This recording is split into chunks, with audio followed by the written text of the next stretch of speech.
Welcome, Acadiana viewers, to this week's edition of the Louisiana Heartbeats Show. I'm host Dennis Ward, and today in the studio, our guest is French immersion teacher and activist Agnes Courville from St. Landry Parish. Welcome, Agnes. Thank you for having me.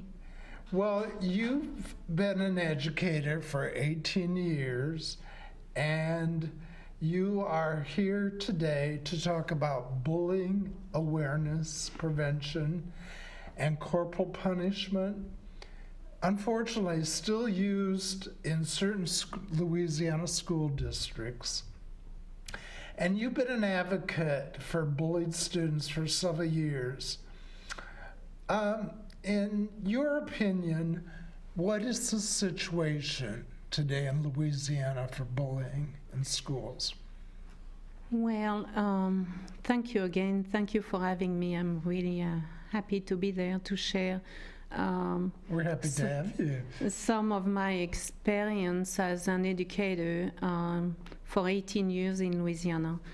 A recent survey showed in Louisiana that it's been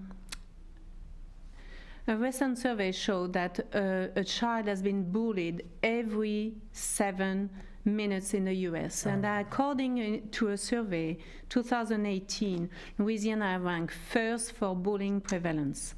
There is also the impact and treatment, and Louisiana ranks second as the worst for bullying.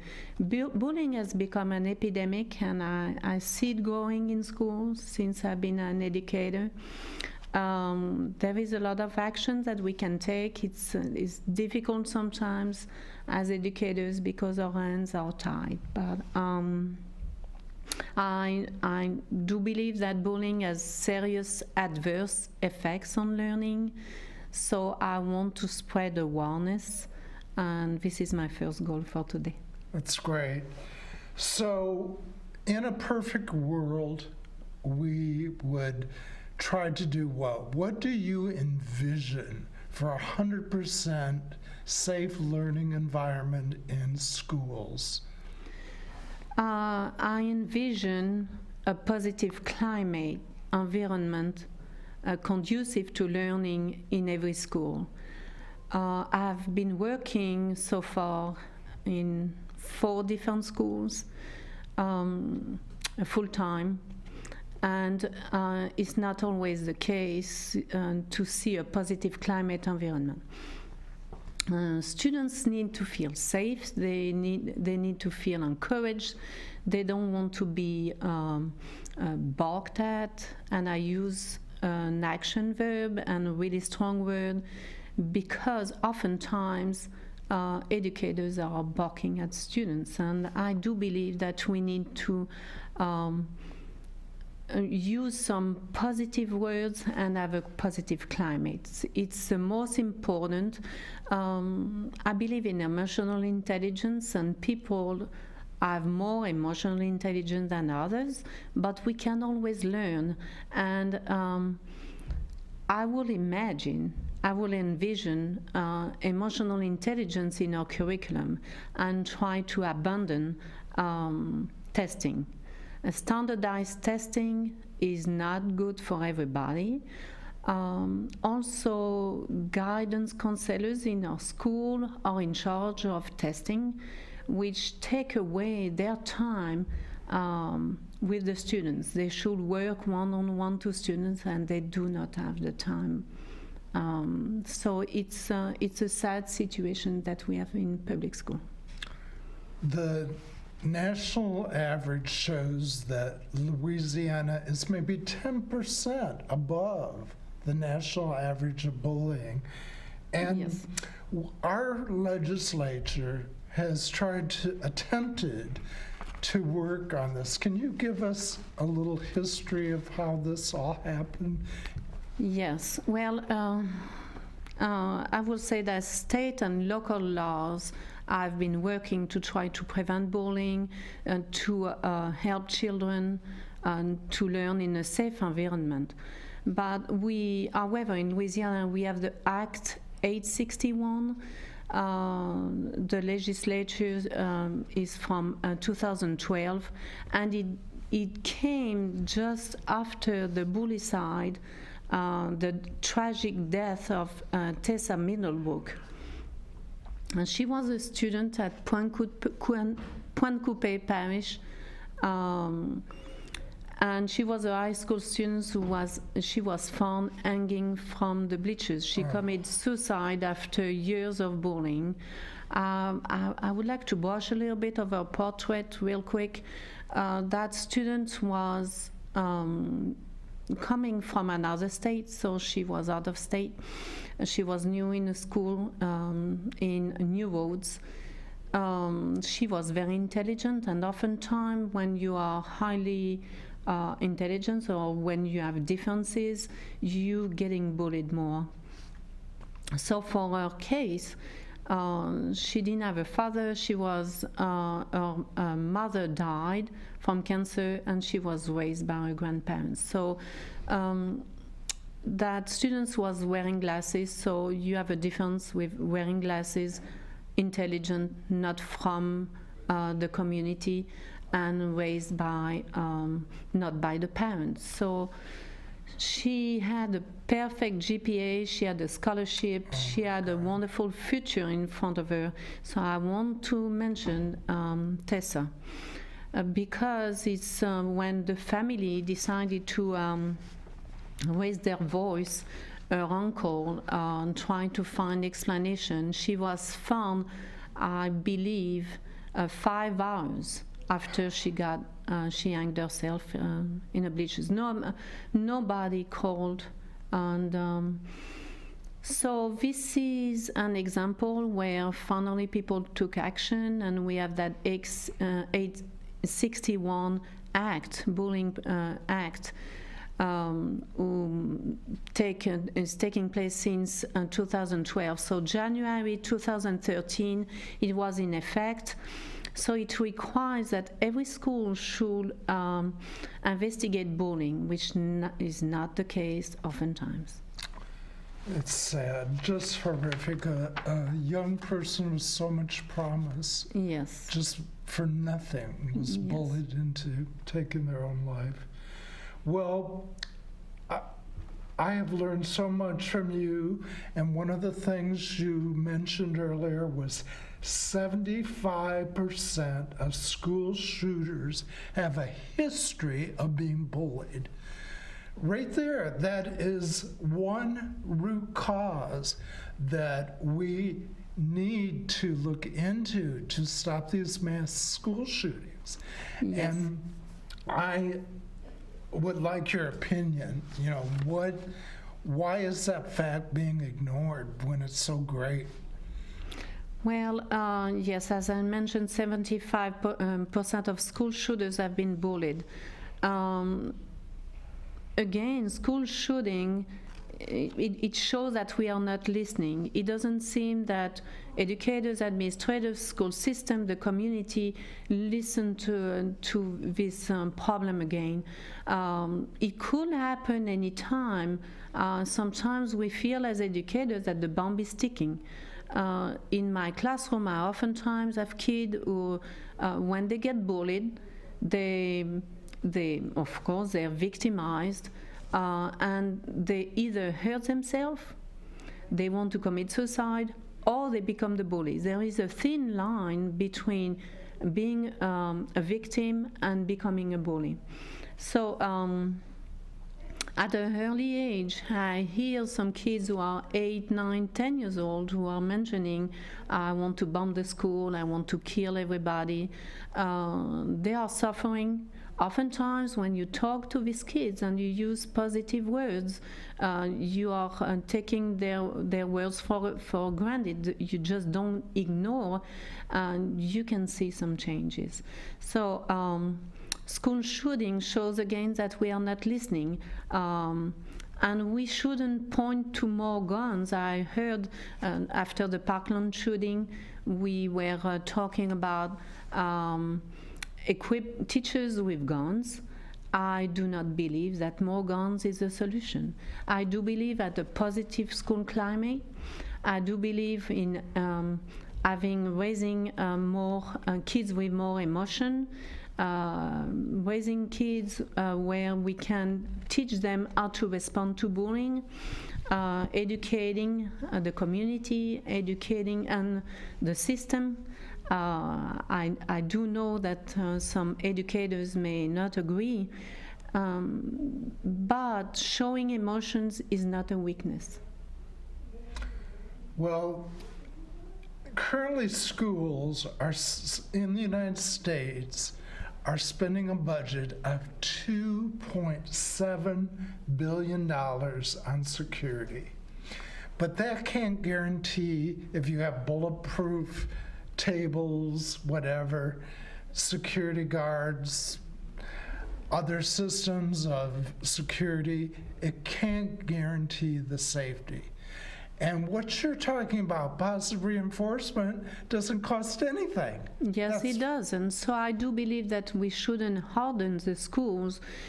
We shouldn't harden the kids. And oftentimes I hear kids are being kids.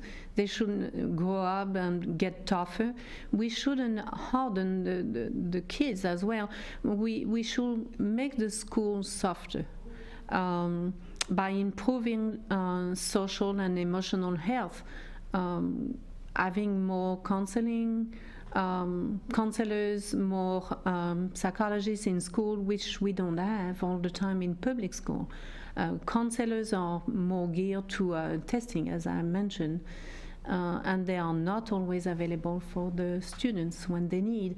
As teachers, there is so much we can do. We have to teach, we have the curriculum, we have standardized testing, and we are not always available to help the kids. We should be, but it's not an easy task. So kids grow up if they're getting bullied in elementary school, they carry a negative effect in middle school, and I will say by high school is almost too late.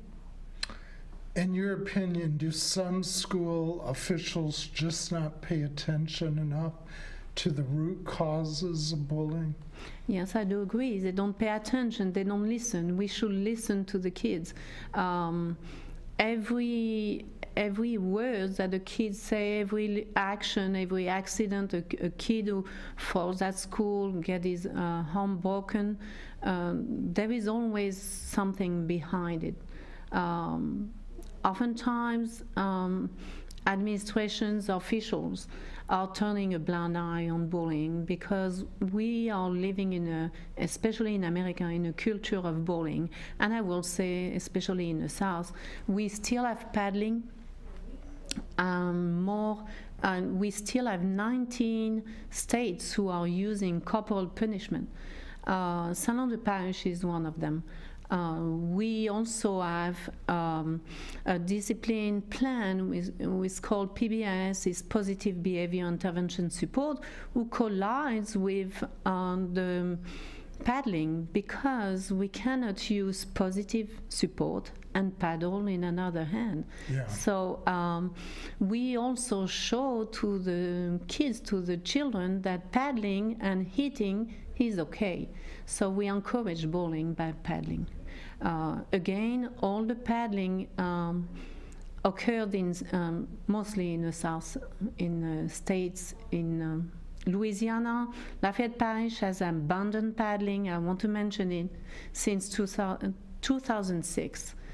But most of the parish in Louisiana around Lafayette are still using paddling. Do you find that this paddling of a student creates an atmosphere of fear, and that the children, a lot of them are innocent but still have to overcome this fear, this atmosphere of corporal punishment, and overcoming a fear-based atmosphere and tension?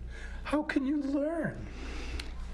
Yeah, they cannot. I will not use fear because some kids who are used to be paddled at school or at home do not have fear anymore, but they develop anger. and okay. which is very it's a strong emotion, and when you have anger, you are prone to project bullying into others. So for me, paddling creates more a domino effect in other way. That's interesting. Well, we have to talk a little bit about cyberbullying. We're in this technical age, and that is used as a weapon by many students against each other. How do you combat this modern technical aspect of bullying? I will say the most important, if parents are watching me, is watch your kids. Don't believe what they say. Watch what they do online, because online you have predators. At school, of course, when they leave school, they get their cell phone and they text each other, and if they use words of bullying at school, on the playground, they're gonna do it by text. I have recent example. I use Google Classroom. We can use Chromebooks in our class, and I have my students are equipped with Chromebooks, so they can answer each other. And oftentimes I want to test and see. I give them questions to answer, and they can respond to each other, or they can ask for help if they don't know an answer, if they have a project. Oftentimes at the beginning of school, I see that they try to bully each other, and criticizing about misspelling word, or and then it's a snowball effect. They come to at one point, I had a student say, "I hate you," and it was pretty strong word to use hate.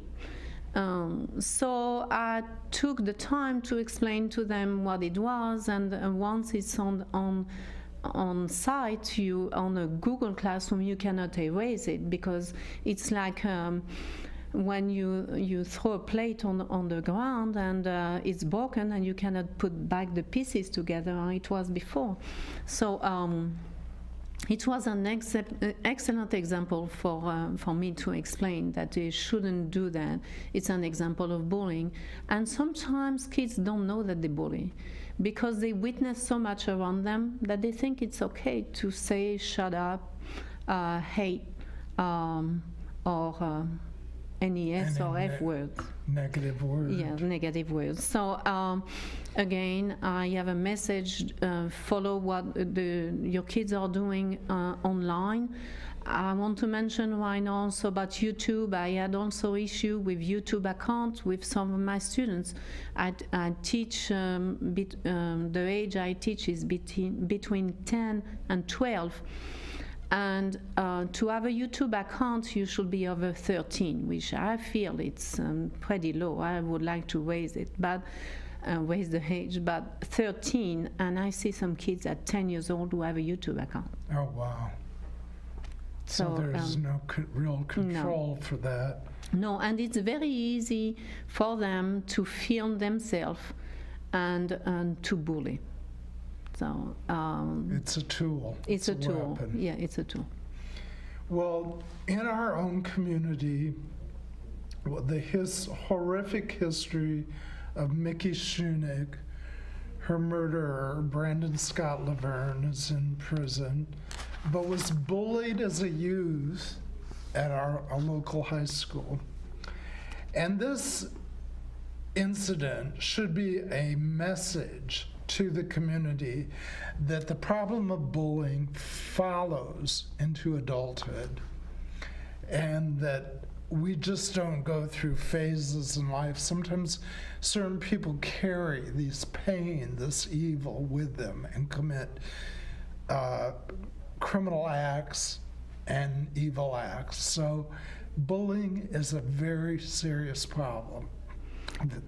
Yes, it is. And in the case of Mikey Schoenig, and it's like in the Parkland shooting case, I do believe that if you investigate bullying at an early age and you have counselors and the whole community who try to prevent bullying, these kids will have grow up in a different kind of environment.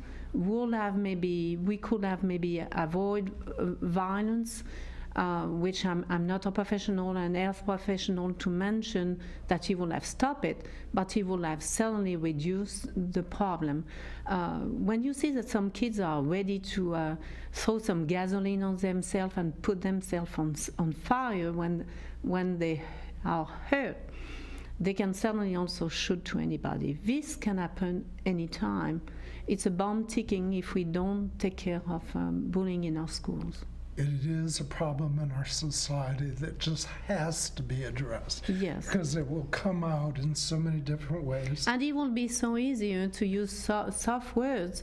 And vocabulary words are really important. The words that we are choosing are important. They are powerful. So sometimes we don't have to spend millions of dollars. We can just educate and bring awareness of how we can have a positive climate. Well, another positive thing, we've talked a lot about the negativeness of bullying, but I want you to tell us what you did at this school by creating an anti-bullying club and some of the good things that happened. Yes, indeed. I created an anti-bullying club on my own. I empower the kids to help each other to reduce bullying, which means that I stress the importance of it's a 3-act. When you bully somebody, there is 3 people who are involved. There is the bully, the victim, the bullied, and the bystander. And oftentimes they don't know at the beginning when they're young what is a bystander. And now when you ask students in my classroom, they know what is a bystander. It's somebody who is witnessing bullying, and sometimes there is a lot of affect when they witness it, and they cannot do anything about it because they feel scared. And the fear, when we mention fear, they have the fear because they don't know which side to take. And they feel bad when they don't interfere with the bullying. So giving them the tools to understand if they are a bystander, what they can do, if they are a bully, that they need help as well. If they are a victim, they need help because they put themselves sometimes as a victim role. And so I empower the students, and I created an anti-bullying club. And they voted among themselves, and they elected a president, a vice president, and so I teach social studies. It was like voting for their politics. And I noticed that year when I started it, we saw an increase of positive climate, which means that they gained confidence in a classroom. They were paying attention how to talk to each other. And lately, so I started then 6 years ago, and lately I have 2 kids who came this year who are in high school now, and they still have the tools, the little stamp, because we were having little note cards and stamp where they give bully tickets, or when they just gave quotes to explain to the kids how to be positive. And they thank me because they feel confident in high school and they know how to stand up to bullies. So it's easy sometimes. I wish this club could go national to every school. Yes. Sounds wonderful. Many schools have clubs, but again, it depends of the administration who will allow you to do it or not. I was really thankful that I was able to do it that year. I witnessed that it works, and so using positive words and positive climate, Again, empowering positive reinforcement. Yes, empowering students, give them a voice, and not punishing is an old system, and it should be eliminated. Well, we're running out of time, and I really want to cover this last aspect. You've created a survey about bullying, and if you go to lavibel21@icloud.com, please follow the link. The survey is anonymous, and you'll be able to give comments to the interview. You can share your stories, and your opinion matters, and more important, data that is collected could prevent bullying. Yes, it could. So I encourage you to send your stories. If you're a student, if you are an educator, you're a parent, you are a bus driver, everybody in the community should be involved. And I do believe that we are all actors to create a positive environment, positive learning environment. Well, thank you. Thank you for having me Ms. again. Courville. It was very enlightening and a very serious subject, and I hope we reach some people and change hearts. It's my goal. Thank you. Thank you.